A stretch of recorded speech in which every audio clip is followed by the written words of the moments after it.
Okay, we're going to get today's program started. Again, the program today is on the Cybersecurity Maturity Model Certification. Presenters include Michael Corcione, who is a partner with HKA, Susan Cassidy, who is a partner with Covington and Burling, and Christopher Bender, who is the president of North Coast Group. During the program, please keep your video and your microphone on mute and use the chat box for questions. So without further ado, I'm going to hand it over to Michael Corcione with HKA. Hey, great, John. Thanks. Good afternoon, everybody. Appreciate you joining us. Good afternoon, Susan, Chris. Thanks for joining me today and discussing with those that have tuned in the U.S. Department of Defense's Cybersecurity Maturity Model Certification. A lot of people may have had this on their radar and watching and tracking it. Others are maybe just getting started and looking to get some information. So we hope our content today will cover a good bit of those areas and topics. What we have laid out on the agenda is we're going to give a little background on the CMMC. We'll talk about the accreditation body for the CMMC, which is really what has been driving a lot of the timing and pace that you're seeing on the rollout. And then we'll get into, what is it specifically? What does it mean? And then, of course, what always everybody is concerned with, what are the risks, right? Why do I have to do this? What's important? What are the gotchas? And how do I make sure I'm doing everything that I need to do, as we know everybody would like to see. So let's start with a little bit of background. And Susan, I'll hand over this to you. I know you've been tracking it for quite some time, and maybe give a little lay of the land on the background, please. Thanks very much, Mike. Yeah, so what we have on this slide are just some key quotes and some key government reports that have come out. And I think those of you who follow 800-171 are well aware of who Dr. Ron Ross is. He's one of the co-authors of that book. But the key for today's session is to remember some of the basics. Cyber is clearly the domain of choice right now for state and groups that want to attack the United States, its interests, the interests of its allies. The U.S. military has been waging war on land, sea, air for many years, but in the last decade, cyber has become the dominant concern. The ongoing digitization of all aspects of modern life includes U.S. government. With increasing online and data storage, both government systems and the systems of its contractors have positioned themselves as major targets. Actions by nation states are increasing, and they're impacting the government's ability to protect sensitive information and technology. In the United States, cyber intrusions from these sources have been a concern for years, as not only the frequency of data breaches has increased, but their complexity and the economic implications from those breaches have also increased. In 2018, the United States was the country most severely affected by cybercrime in terms of financial damage. Industry experts estimate that the U.S. government faced costs of over $13 billion as a result of cyber intrusions. So as noted on this slide, the theft, intellectual property, and sensitive information, along with the compromise of systems from every U.S. industrial sector due to these cyber intrusions, threatens national defense and economic security. And that's why we're here today.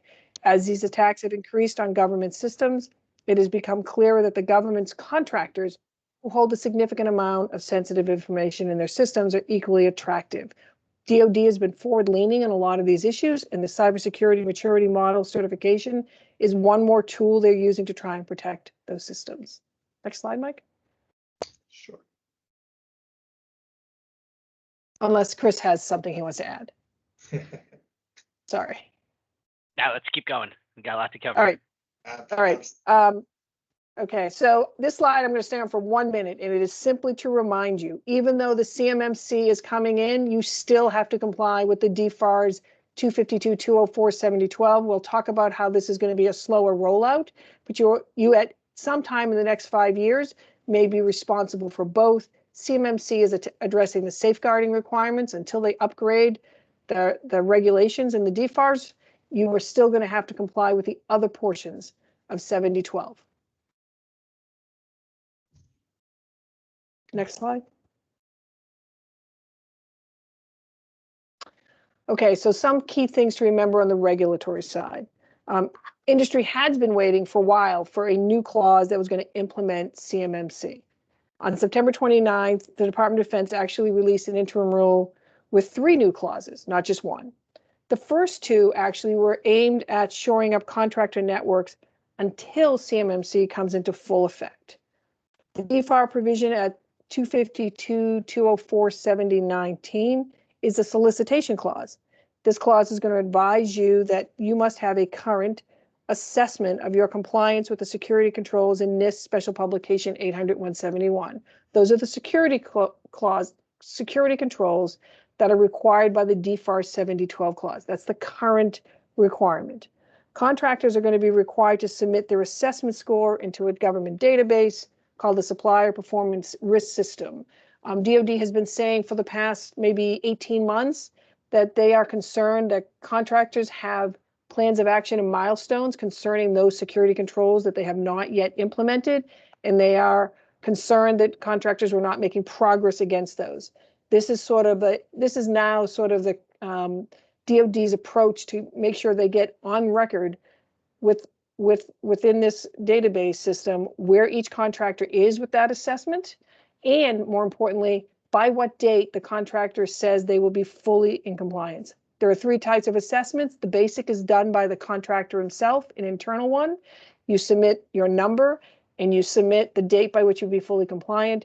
Each control has a different value from 1 to 5, 1 or 5. So it is possible with 110 controls, not if you have anything other than full compliance, you will subtract out up to 5 points for each control. In other words, you could end up with a negative score. There is no guidance from the government on what is a good score or what is a bad score. After an award of a contract, you have to have this in the system in order to be awarded a contract now or to get an extension of a contract. DoD can decide to conduct its own assessment, either a medium or high. Medium is essentially a document review. High is a much more on-prem, touch the controls type of review by DoD. During the pandemic, most of my client base has only seen medium reviews. This assessment has to be refreshed every 3 years. So this is the this is the interim controls for DoD to make sure contractors get compliant with 800-171. And as Chris will talk about, that's actually very important for CMMC. For the CMMC rule that came out, it was a little bit of a letdown in many ways. It did give us some guidance. It says that you have to have a current and sufficient CMC level certification at the time of award. So once CMC is rolled out, if a particular procurement is designated as a CMMC procurement, you as a contractor need to have that CMMC certification in hand at the time of award. Same for your subcontractors. They will need to have that in hand at time of award. To reach those levels, Chris will talk a little bit more about that. You have to meet certain process institutionalization, maturity steps, and you also have to meet the security controls, which are more akin to what we see now with 800-171. There will be third-party assessors. There's some recognition that you may not agree with an assessment by your third-party assessor, so there is some guidance in the rule about how those disputes will be handled, at least get you up through the accreditation board that oversees these third-party assessors. There is no guidance what happens if you don't get satisfaction out of the accreditation board. And there is some guidance for how you flow down the requirements to your subcontractors. Mostly it depends on the sensitivity of the data. Every DoD contractor will have to be certified at least at level 1, which is essentially the equivalent of the FAR basic safeguarding rule. For the next 5 years, we will see level 3 is going to be the focus of most DoD procurements. Right. Yep. Chris, anything you want to add on this and the phased implementation, and I guess really some of the differences of what people are doing today and what's going to be done that'll be talked about on when I go through the accreditation body. Yeah, I think why don't we just keep going through the slides because we can cover some of that as we go, because I think we covered most of the main points there. Excellent. Susan, on the pilot programs that you've been tracking, and actually some recent changes, of course. Sure, right. So we've been hearing that next slide, DoD had been wanting to award up to 15 pilot programs this year. That has gotten slowed down. What we're hearing now is maybe 7 will be awarded in 2021. I think as Mike and Chris will explain, A lot of the holdup has been getting the assessors ready so that they can have people go out and actually provide certifications. One key change that DoD recently announced is that all contracts between now and fiscal year 2025 will be pilots, which means they all have to be approved through DoD. Essentially, Katie Arrington is the person right now who's approving whether or not something is designated CMMC, and they will all be level 3. So level 3, I think, as Chris will describe, is one of the 5 levels that are in there. And the programs will be dependent really on whether or not we get them on the acquisition schedule and whether or not they can actually get enough contractors accredited through CMMC. Okay. Chris? Great.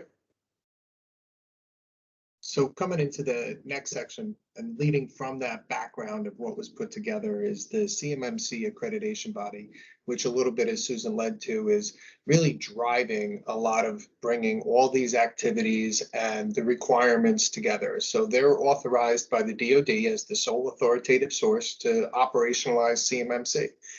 Brought together about 1.5 years ago in a non-for-profit forum with an agreement with the DoD, and establishing within the organization these little circles, as you see, different roles and responsibilities. The registered, well, starting from left to right, the C3PAO is pretty much the most important one. That's the third-party assessors that will come out and review the organization's cybersecurity program, the controls, the framework that Chris will go through in a little bit, and make sure that they are meeting the requirements and get their certification. So the accreditation body will take the approval process for CMMCs. They'll have certified assessors, registered provider organizations, registered practitioners. Those are the orange and purple ones on the right, and then various ones across through training and others. Right now, the program is looking at the third-party assessors to be ready in September, start rolling out the first dozen or so, and then they'll continually onboard others. But this is the long pole in the process, because those assessors will be required and have to be trained and ramped up, and the certification can't be completed, obviously, until they get through that point. So we definitely suggest people take a look at the cmmcab.org's website. Very informative town halls that they have every month for people to tune in and get an understanding of how things are tracking and moving forward, and even getting some guidance on the specific controls that they're looking for. One they just had last week for the month of April went in and talked honestly about how some firms were saying, we're ready to be certified. We'd like you to have the assessors ready. And then they got a little more guidance of what the certifiers will be looking at and said, we may need a little more time. So that's where it comes pretty important to make sure that you're ready before you request that assessment and that certification requirement. So I'll move on to the next slide. As Chris said, as we have quite a bit of content, and it's going to lead really, Chris, into your discussion to talk a little bit more about what is CMMC from the technical implementation, right? With the CISO, the IT people really want to understand that they have to implement, and of course, the GC of the organization and the compliance coming together to make sure that it's all in play. Great, thanks, Mike. So understanding the maturity model, and let's just start there with what CMMC is a maturity model. And some of you may recognize the term maturity model from the federal civilian side. The organization that actually put CMMC together, Carnegie Mellon, is the one who built the capability maturity model back in the early 90s for the civilian side of the government that wanted to have a way to understand how risky or how good or how bad a software developer was or a software company was when they were just getting used to buying software in bulk and such. And what's key to this whole thing is to understanding the model, the pieces of security and the things that are under the cybersecurity model are really all the things that are in 171. What surrounds it is a way to get there, and it's a sequencing, and it's a encapsulation of those practices with different processes that build upon each other. And as we go through the next couple of slides, you'll see some things that from a cyber standpoint are not going to be very surprising or very different from things that you've seen before. What is important to know is how the assessors are going to look at doing the certification along the lines of that maturity model. And you can have a lot of things in place and still do very poorly in the actual certification process. So those are some of the things we'll walk you through and things to be aware of. So as you put together your plans of how you're going to attack CMMC for your organization or to work with any of your partners, those will be some important considerations. So the CMMC scope, there's a number of different things that we'll be talking about here. Just throw out some of the terms. We're going to be talking about practices, and these are the things that you do for cybersecurity. And these are going to be the items that are in 171. So they're NIST SP 800-171, which is what you're doing for SPRS right now and doing those things today. Those all exist in the CMMC scope. The one thing to keep in mind is that unlike with the SPRS write-up, you have the concept of your POAMs and being able to have a plan to get those things in place. If you're going for certification, those things need to be in place. You can't just be planning to do them. So slight differentiation there and as to where you are with it. We'll also talk about policies and procedures across domains. Domains are just logical groupings of functionality, which you see throughout the way NIST talks about different types of security requirements and controls. And so just some logical groupings, but they are the places in which you will see connections to describing where you need policies and procedures. And there'll also be some other things with different processes, which will look at how you manage these efforts and how you measure them and how you get them to evolve with your organization. So we'll be covering a number of different things. A lot of the terms here might be a little different and unusual from what people are used to seeing in other parts of the DFARS and in NIST, but we'll try to draw the correlation so you can kind of see how they all fit together. Thanks, Mike. Okay, so the domains, and I won't spend too much time on each one of these, but as you scan the list here, again, there probably aren't too many surprises. The things you do expect to see: access control, security assessments, risk management, physical protection, all the basic things are here. There's not too much that's all that different. CMMC does introduce a couple of things that go beyond 171, but in general, you're looking at, from any cybersecurity standpoint, some of the very basic elements of good cyber hygiene. So none of the things that are being asked for here are things that should be shocking or things that look unusual. These are all things that every business of every size should be doing in some way, shape, or form. The trick with CMMC is making sure that you do it in the way that fits the model, and we'll get through some of those details in the next couple of slides. Thanks, Mike. Okay. So those 5 levels and understanding where they are.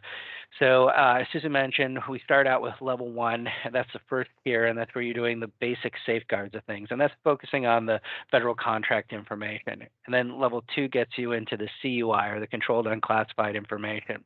Within those first 2 sections, though, you have a progression of adding practices. As you can see there, you start with 17 practices in level 1.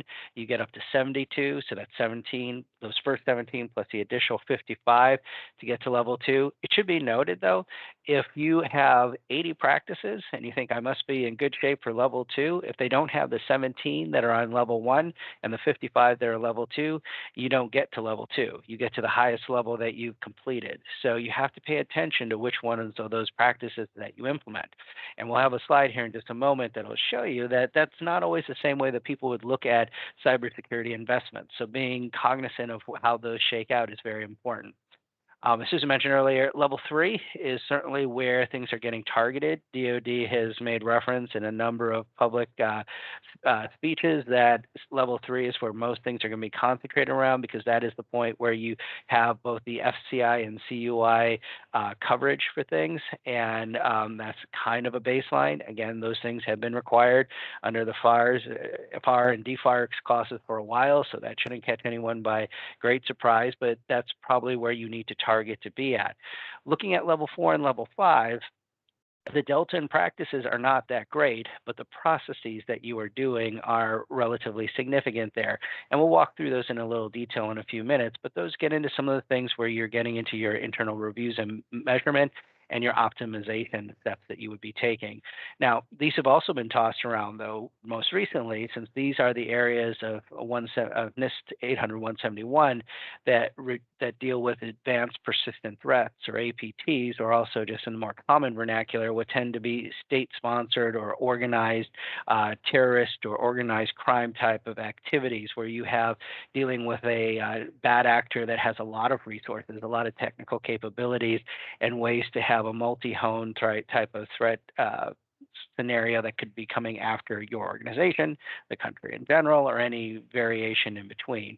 So as we look to where you want to target, level 3 is where most people are starting their journey out, but people are starting to look at the higher levels and looking at where those could be requirements or some of the practices underneath them being added to the solicitations as additional required elements as a contingency of award. Thanks, Mike. Yeah, great. Thanks, Chris. We'll go next slide.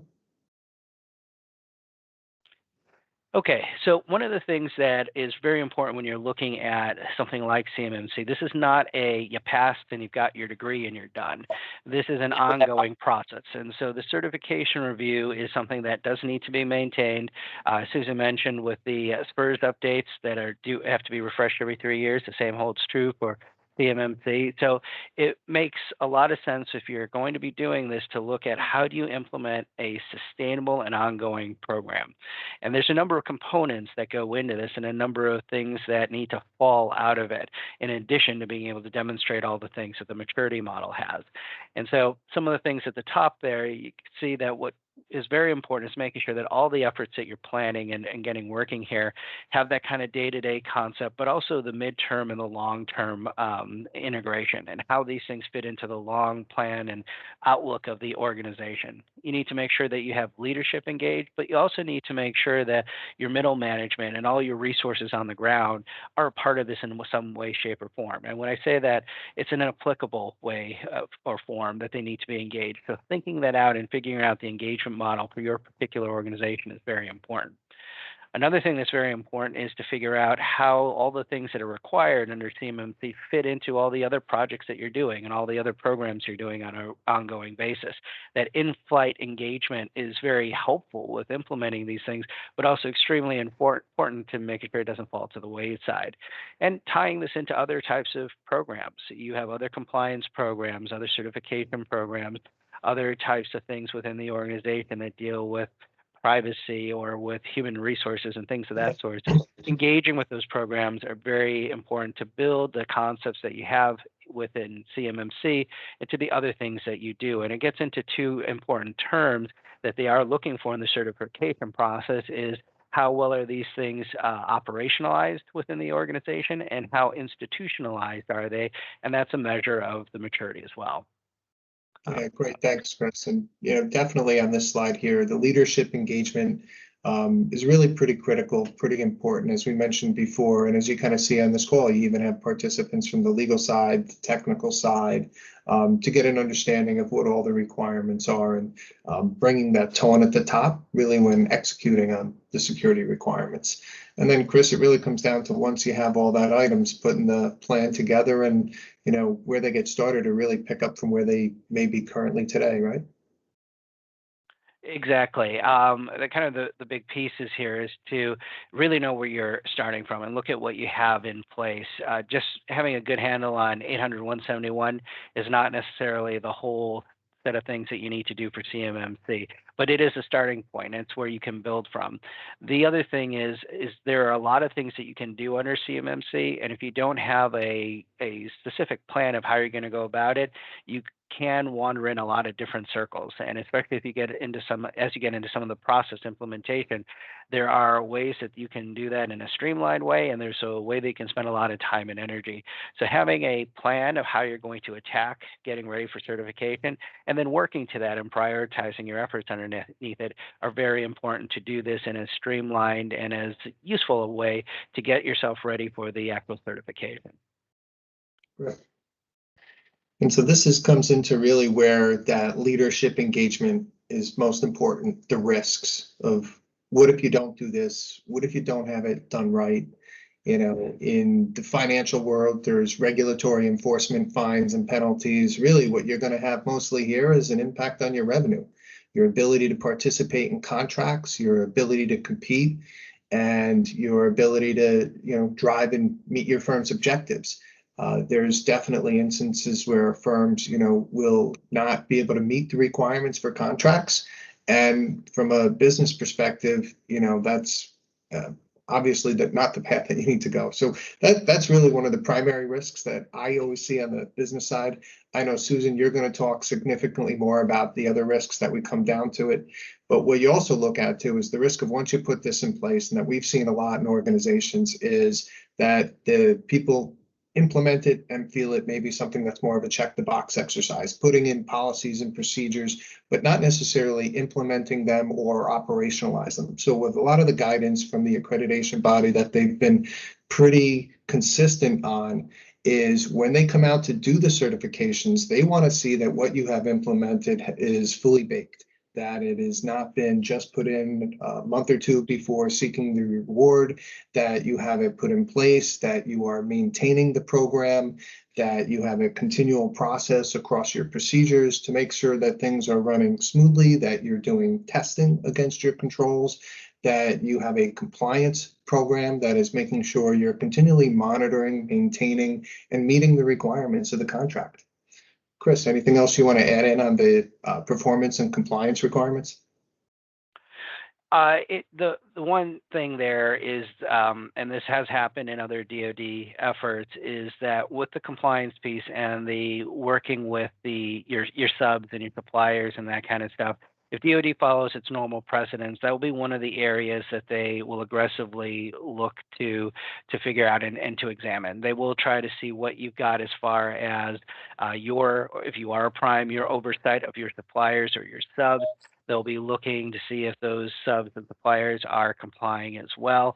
And as folks know, that can be an area where you get into a lot of different complexity with exercising your audit rights and helping that process go along. And so as you're looking towards what you need to do from a compliance standpoint, just remember, as Susan mentioned, that this is a contingency of award. So it's not specific to any member of the team, it is the team. And so it doesn't matter who it is, if they're named on that contract, they have to be part of this overall process. So thinking about the things as you go through it, thinking about how your subs have to keep up with that, and what might be very different from them than from your perspective will be very important.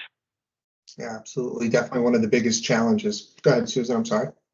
No, I mean, yeah, the basic bottom line is you need real support from the management. I think that point you made, this is a ticket to play. And if you don't comply, fully comply, you will not be able to play. And all the risks that I'm about to talk to won't matter because you're not participating as much as you'd like to. So, getting the management on board is key.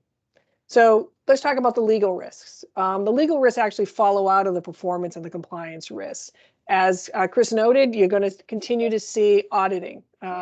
We saw it earlier in the last few years. We've seen it especially with the Navy. We've seen it with the purchasing system reviews that have been done, and they are focusing, as Chris noted, with the flow down to your subcontractors, because CMMC, if they weren't doing CMMC, the first proposal out of DoD was let's make all the primes responsible for everybody in their supply chain, which probably was not realistic, right? This is now a third party is going to certify. You have certain things you need to do, but you need to do those things if you want to take advantage of CMMC, because from the prime perspective, this is actually a very helpful thing because your subcontractors either do or do not have a certification, but you need to be ready for audits and you need to modify your agreements in order to reflect those requirements. What information do you want? Do they need to have it at the time they are entering into the teaming agreement? Are you okay waiting until they're going to get the award? Those are the kinds of things you should be thinking about now, because your agreements, some of these long lead procurements may require you to know ahead of time exactly where your teammates are. Record keeping requirements, some point you may have to justify what you did. Make sure you are keeping records of what you did and how you met these requirements, because they come in and do an audit, you won't have to show it. There's going to always be, if you have any kind of compliance, there's always contract administration procedures and dispute issues that you may have to deal with. Do you disagree with the C3PO who's assessing you? Do you disagree with how DoD, if they come in and do an audit, how they audit what your compliance is? Those types of administrative issues can lead to bad performance. They can lead to inability to compete for procurement. All the same types of performance tools that the government has exists for CMMC. It'll be a compliance matrix. You may have commercial litigation and disputes. Parties have expectations as they're joining up on these procurements. You may have a dispute with your assessor. Unclear what's going to happen if you cannot get satisfaction from the accreditation board, if you disagree with your assessment. At that point, does it go to civil litigation? That is a little bit unclear, but you may have disputes between your subs and your primes, and you may have disputes with the assessors going forward. But you want to put yourself in the best position possible in order to avoid those disputes. The last potential area of risk is the one that probably is the largest risk as far as scope, but hopefully, unless Senator Grassley, which we'll talk about, makes a change, I think you're in a pretty decent place for False Claims Act, but they do represent a risk. Why don't we go to the next slide? So if you are either dealing with the basic assessments where you are submitting information into the SPRS, or you are providing data to the government as part of your CMMC evaluation, anytime you provide information to the government, anytime you sign a contract where you say, I will comply with this particular regulatory requirement, you always have a potential risk for a False Claims Act risk. I don't think the criminal risk is large here as the civil risk. The Civil False Claims Act, what is it? It imposes civil liability on any person who knowingly presents or causes to be presented a false or fraudulent claim for payment or approval, or knowingly causes another party to do the same thing, essentially. To state a claim under the False Claims Act, you have to have a false statement or fraudulent course of conduct. Has to be carried out with a right level of intent, which in the civil side is reckless disregard. They use the term knowingly, but essentially it's reckless disregard. And then you have to have something that's material. That false statement has to be material to the government, and it has to be a claim you present to the government. Think invoices, right? As I said, there's a Criminal False Claims Act. It has a higher level of knowledge, but I think the biggest risk potentially now is in the civil side. There are two theories for how the government could come after you for a Civil False Claims Act. The one I have listed on this slide is essentially fraud in the inducement. At the simplest level, I, government, would not have entered into this contract with you had I known X, and I relied on X in order to enter into this contract. Liability under the False Claims Act for fraud and the inducement essentially is established when your eligibility to receive funds under a government program or contract, think about that, was procured by misstatements or other misleading actions. False representations, that's where this is going to come. False representations that allowed the government to go through. So if your information that is in your assessment, for example, you say, I have a score of 95, and I put that into SPRS, and I will be done with all of my outstanding 800-171 cybersecurity controls by 2 months from now. If that information is false, you are setting yourself up for a potential fraud in the inducement theory of liability type of False Claims Act, because the government could say, oh, had I known your actual score was a minus 32, I would not have awarded this contract to you. The second theory would be basically failure to comply with the implied certification you're making that you have compliance. Again, same approach that the government could take under 7012. I am telling you that I'm providing adequate security, or I've told you in SPRS that this is my score under my self-assessment for the compliance with 800-171, or the information that I provided the assessors when they came in to do my CMMC assessment. All of that information was accurate. If it was not accurate and you went forward with the contract, they might be able to come after you under this second theory. Let's go to the next page. You can see that implied false certification theory. However, so the second theory implies false certification. There is some good news here.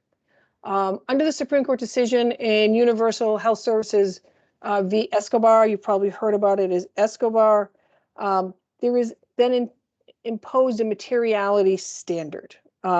In the last, we've seen a few instances where certain courts have been able to dismiss cases where there have been qui tam relators alleging that a contractor had falsely asserted its compliance with certain cybersecurity standards. We saw that in California in a district court case in May of 2019. A few months later, the Department of Justice, however, announced that a contractor had agreed to pay more than $8 million in connection with another qui tam suit, which is essentially an employee or some other person had raised issues to the US government saying this contractor had not complied with certain requirements, and they sort of step in the shoes of the government until the government decides whether to bring the action. But there was at least that one case in July 2019 where a company said, yes, we had apparently, where the government was able to get them to agree that they had not fully complied with their cybersecurity requirements and had reached an agreement on a settlement. More recently, however, in October 2020, a federal district court in DC, which is a good jurisdiction because they get so many of these types of cases for interpreting the regulatory requirements. They dismissed a key TAM suit where an employee had alleged that a contractor failed to disclose a certain security vulnerability in the computer system that it sold to the United States government. The court's dismissal was based on this Escobar case, essentially. They found that the failure to disclose was not material. And part of this relied on the fact that the technical policy referenced did not say you have to be completely defect-free. You can't be in the cybersecurity world, right? So there is also a lot of judgment that comes in with the cybersecurity area. So I would expect, so long as there's a materiality requirement for Escobar, that contractors will have a reasonable defense and a fairly high hurdle for key TAM plaintiffs to overcome. However, we have heard very recently that Senator Grassley has indicated and said publicly that he intends to propose amendments to the False Claims Act in the near future that would essentially eliminate Escobar's, what is right now a fairly demanding materiality standard. He says also that he wants to apply it retroactively, that he wants to apply it to all cases pending at the time of enforcement and in future cases. Unclear where this will go. Obviously, this type of amendment will have impacts beyond cybersecurity types of False Claims Act, and so it's getting some serious attention, and I think the trade associations are looking carefully at this if it does go forward. But that would make a much easier case on the cybersecurity side, whereas right now I think Escobar provides a good defense of materiality. Excellent. Good. So coming in, let's do just a little recap and summary, on specifically what CMMC will do and the benefits. Chris, the scalability, audibility, affordable metric. Mind taking a little run through these points here? Sure. So this is what DoD's hoping is what CMMC will do. So we should clarify that, is that the purpose of this whole thing is to give them a way to make sure that everyone is doing cyber. We all know on this call that there are a lot of members of the defense industrial base that have not paid particular attention to cybersecurity in their day-to-day operations. And this is a way to provide some measure to help enforce it and have that cascade. So essentially addressing what those in the cybersecurity space have been preaching for a long time is you need defense in depth and things that cover all aspects. And any weak link is the point of failure, and you need to address those. And this is the way that they're looking to make this happen. Now, since CMMC has been out, and even after some rough patches when it was first introduced as a concept, it is being looked at other provisions of the government, especially on the civilian side, as a way to accomplish the same thing. How do you start to measure how well an organization is doing when it comes to cyber because of its importance? Number two, the elimination of the POAMs and that kind of stuff.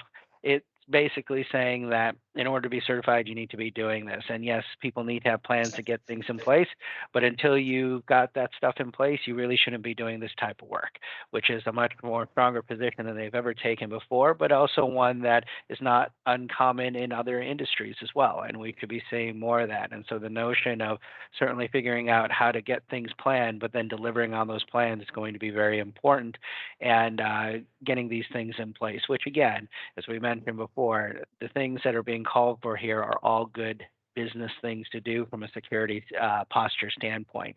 So things that could be accelerated. Figuring Chris, out. Could I take this one just initially, because as a client, it's an issue I get asked all the time. So this number 3 is probably the most voiced sense of frustration that I get from clients. every day is that DoD still is not, despite the new 5200.48 instruction and a lot of work they have done at the contracting officer level, it is still difficult, and at the contract basic level, to get clarity on what is CUI, what is CDI, how should it be marked. This source of frustration continues with CMMC because the entire CMMC process depends on both sides understanding what data they need to predict. So this is one that I think I've still seen industry pushing significantly to get more clarity. And what my clients are actually seeing now is, for example, many contracting officers sending them an email, and they're now marking every email as procure CUI.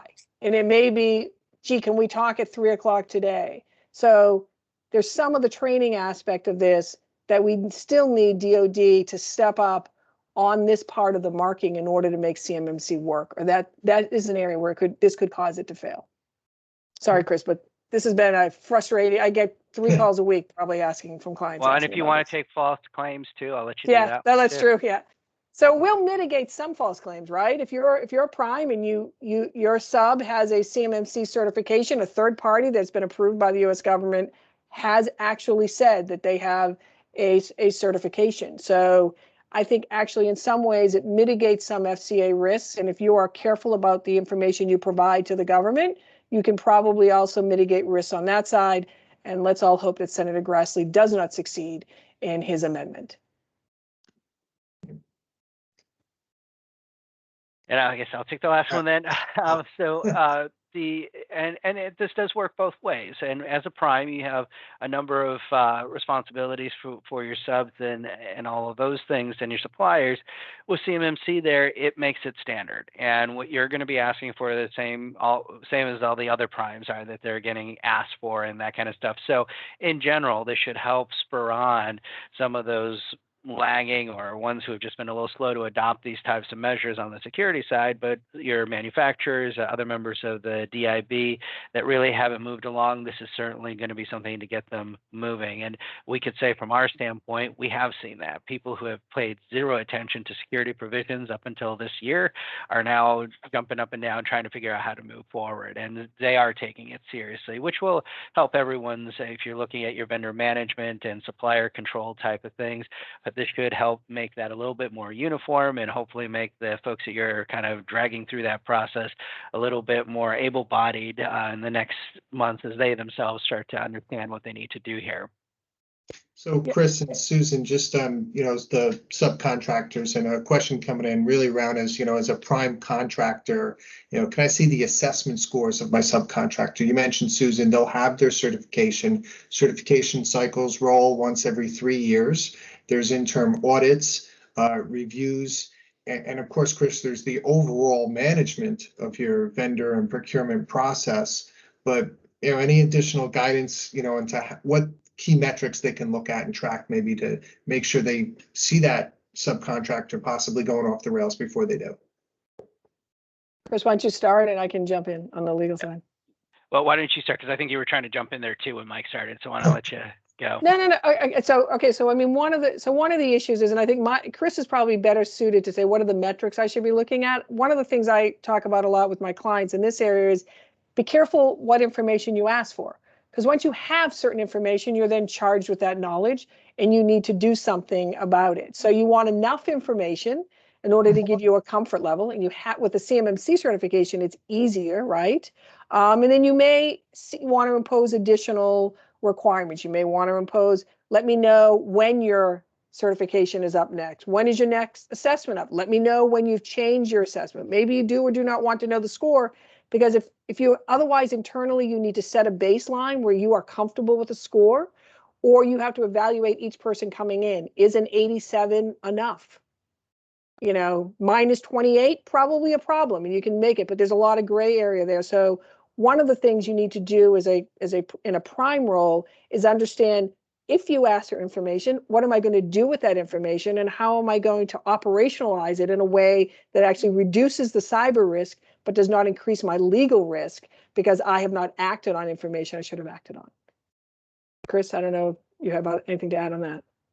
Yeah, so one of the things that we found with working with a number of larger primes is that, and dealing with SPURS, scoring and things of that nature, because a lot of it's self-reported, you get into a lot of variance of what is real versus what is portrayed. And when you actually start to look yourself, you've got a different situation. And sort of exercising your audit rights on those entities, what we found is getting people to provide any assessments that they've had.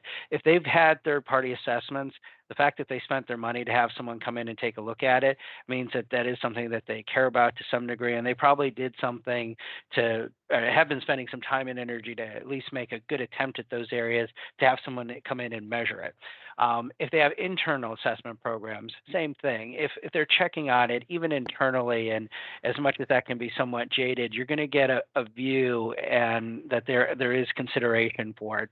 And when you have that type of effort, that someone's taking that time and energy to do it, you have a much greater assurance that they are doing the things that they need to do. And then when you follow it up with a basic questionnaire of what do they have in place and asking them for materials, the chance that it's going to be much more forthright and accurate is going to be greater there. So the measures tend to be there is looking for the existence of things like internal assessments or internal audit programs, looking at the use of third parties to do it, much more than going into a lot of different details on a lot of different fronts. There is, as we know, a lot of sharing of documentation on the internet. So people ask for policies. They can get copies of policies that look real good. Whether or not they match anything that goes on within the organization, you're going to have to exercise your audit rights in order to figure that stuff out. So the assessment piece and that kind of risk management piece are some of the things which are simple and easy things to ask for. They're not something that people can create on a dime. It's not something they can download off the internet. Because people don't really post that, and trying to get something that sounds like your organization. It's one thing in a policy, it's another thing in an assessment report. And so those tend to be the things to be some of the best tools to find out if you have a problem, and then to determine how you want to handle it. Do you want to take decisive action and say we're not going to work with these entities, or if you want to figure out how to help them help themselves in that space. And again, those are good indicators to find the companies that take this stuff seriously and willing to put the time and the effort in it versus the ones that just want to move past or check a box. No, I agree with that, Chris, and we see that a lot in cyber due diligence when we're doing M&A due diligence, because you're looking, this is one of the things that's become an issue as you go forward, and seeing if they have the processes in place and they're doing the right kinds of things, and their policies tell you more than whatever number they probably came up with. I agree with that. That has actually been a better indicator of their understanding of their requirements, rather than when you ask somebody, how do you make sure your IT department understands the requirements of a particular contract? That tells you a whole lot about a company, because if it never gets from the contract to the IT team, then they're never fully implementing it. Because even with CMMC at level 3, you may have additional requirements that get imposed on a contract. That may not go away until level 4 and 5 actually are more fully implemented as they get further down with the AB assessment manuals and their ability to get companies to that level of assessment. So I totally agree with that. Yeah, and in regards to the policies, there was a question, that somebody had put, and I think you started to go down that path, Susan, is, in terms of policies and procedures, because that's such a strong aspect of the audit and certification, what does good look like? And, I know we want to make sure they're signed off, the right people are authorizing them, annually reviewed, your procedures are continually fluid, somewhat automated.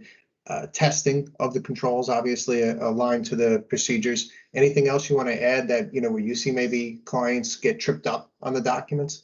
Yeah, I mean, the only thing worse than not having policies and procedures is having policies and procedures that you do not follow, because that shows that you knew what you were supposed to do and you didn't do it. So that gets you in the most trouble. So your last point, I think, is the big one. Do you test to those policies? Do you audit those policies? Because how do you know that people are complying? That's usually one of the best indicators of issues. And it's also something that finds small issues before they become really large issues and they can be resolved. So that is a key point in the compliance matrix, at least for how you can ensure that your partners or your own company is doing what it needs to do. Yeah, and this definitely comes back once again to the organization-wide effort and where you're tying in as to who's doing the testing of the controls, Smaller organizations may be relying on the IT function, but in some eyes, that's viewed to be a little bit of a conflict. They're grading their own homework. IT is responsible for the implementation. So is there a third-party internal function that can do this, or a third-party external that has to be brought in to assist and make sure those controls are validated? And often it's times where council may want to get that review over the IT team. I mean, we love our IT team. We want to trust everything's in place. But it's a busy world and there's a lot going on. So getting that assurance also will be a way that will help prevent some of those risks we mentioned earlier. Yeah, I mean, as we've seen in the last few years, the CISO has become more important, and where that CISO reports to is also, an issue you read about, and different companies handle different ways. But when we've had breach issues we've dealt with, often the IT, not only are they implementers, but their job is to keep it moving and keep it running. And so the CISO's job is sometimes to stop things when there's a bad one. And there is a conflict. And if you have the same person doing both, that is where we found some of our, we've seen some issues when there's maybe been issues that could have been seen sooner and didn't get caught because the job duties are a little bit bifurcated within the same brain. And that doesn't always work. In the financial services world, those regulations specifically will call out a finding if the security function is reporting to IT. So usually CEO, chief risk officer, general counsel, somewhere along those lines. And that's a pretty critical component in regards to that maintaining the program as we go forward. Chris, one other question that came up here where it was actually asked before about the POAMs, and then I think we talked about that, but a little more guidance was asked in regards to the system security plan. So I think this ties really into the operationalization, the maintenance, the continued compliance. So it was just asking some guidance on, putting that plan together and making sure you have what's in place post your certification. Yeah, so the system security plan is actually going to be something that you need to have in pretty good shape for the certification. It's one of the documents that they will want to see, and because it's one of those documents that's kind of a tough one. It's very holistic, and it crosses your typical type of technical security, but also your business and functional components with it. And it encapsulates a lot of what, borrowing another NIST document, but the risk management framework, or the NIST RMF, where it basically says that in order to properly secure a system, an organization needs to understand what it does, what it has in it, how it interfaces and talks to things, how you handle it with what controls you have in place to protect it, how you maintain it, how you administer it, and all the things that go into those pieces. And the notion being is this is what is in place to capture all those different pieces. So it is something that's used to maintain the system. It's something used to make sure that the owners of the organization and owners of the system itself understand what it's doing, and they accept the responsibility to say it should be operating this way, and it should be using this data, and that's good for business, or that's meant for proper business purposes. If there is a problem, it tells you how to assess the impact of it, who needs to be brought in to help address it, and what are the downstream impacts with everything from disclosure to communication, coordination with other outside parties as necessary. So the system security plan is one that has a lot of detail into it, and it feeds into so many different components like incident response, like disaster recovery, like your access controls, and basically everything else. But it's looking at it from that system standpoint. And the definition of system being not just that those pieces of hardware and software, but the people using it, the data that's flowing in and out, and whatever connects to it. So those are very important concepts, and they are ones where if you're not used to developing and maintaining system security plans, it's not an easy hill to climb. We get asked by clients all the time, can we just see what one looks like, and can we grab one? It's like, well, yes, there's some basic templates, but those are components that are need to be in there. What exactly goes into it is something that you need to populate, and that's the essence of what they're going to look for. They're not going to be looking for, as they will with some other things, just to make sure you have X number required sections. They're going to look to see that there's detail there. And, we talked a little bit about policies and procedures earlier. They're going to be looking for it in language that makes sense to the party. So where there's technical detail, it's going to need to be technical. When there's business detail, it's going to need to be business level. And when there's kind of more pragmatic and interfacing type of stuff, you're going to need that type of data there too. And thus, it's not usually one author that puts that all together, but a number of things. And so that's a very important area to spend some time and energy on. But you'll also find that by doing that properly, it feeds into a lot of the policy procedural type of stuff you need and a lot of different areas of what CMMC will be looking for. Yeah, great. Okay. So coming up on the last slide, I believe that we have, which is what CMC will not do. So I think this kind of goes into the lawyerly advice again, Susan, on your side. You know, what people want to make sure it's not going to do, keep their eye out for those risks and getting in trouble. Sure. As I said in the very beginning, even though you are CMMC, if you have a CMMC designated procurement, you're still right now going to also have to comply with the 7012 rules. In other words, this may alter the safeguarding requirements, but it will not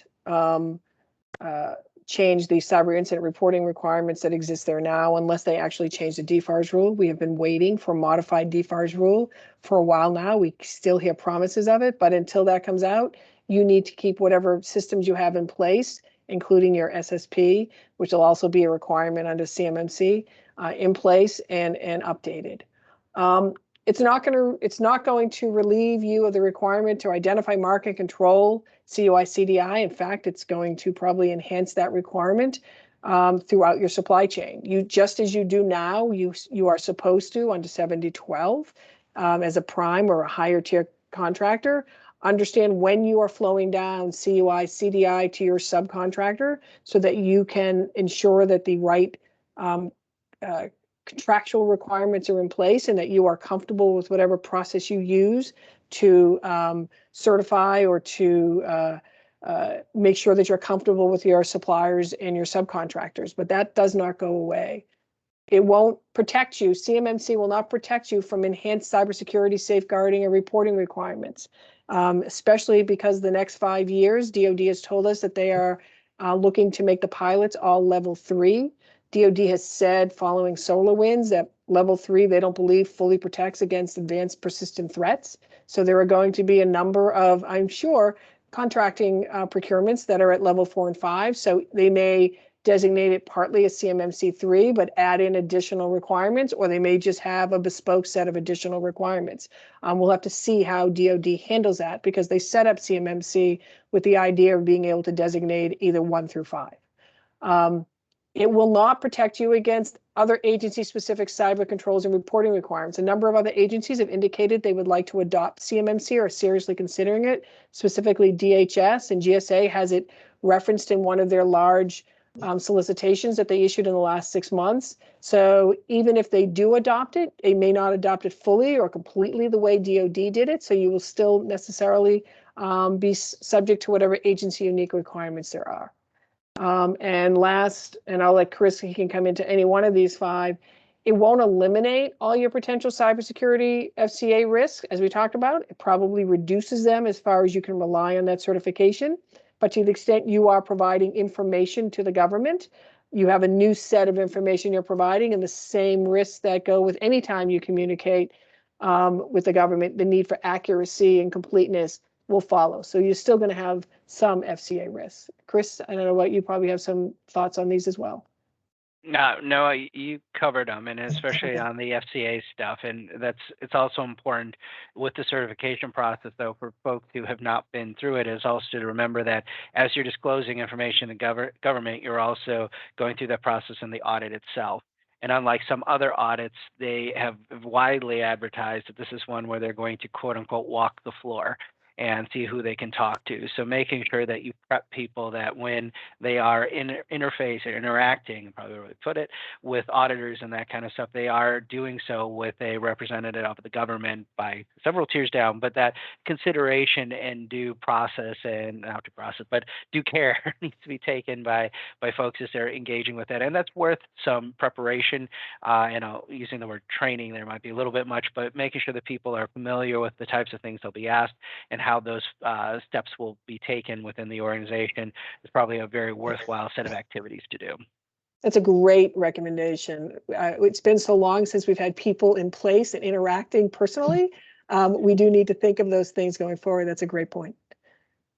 Yes, definitely a different environment these days. Well, we're right at the top of the hour, and that is the end of our slides. We will be sending across the deck, which will include our bios in here, which has our email addresses. So if you have any follow-up questions, anything that we weren't able to get to, please don't hesitate to reach out. A lot of content. It's not going away. It's really in its infancy as to how it's going to be rolled out and fully implemented over the next, several years. So appreciate your time. Hope the information was valuable. Chris, Susan, thanks again. Look forward to catching up with you and anybody else later. Have a great day. Thanks, everyone. Thanks, folks. Great.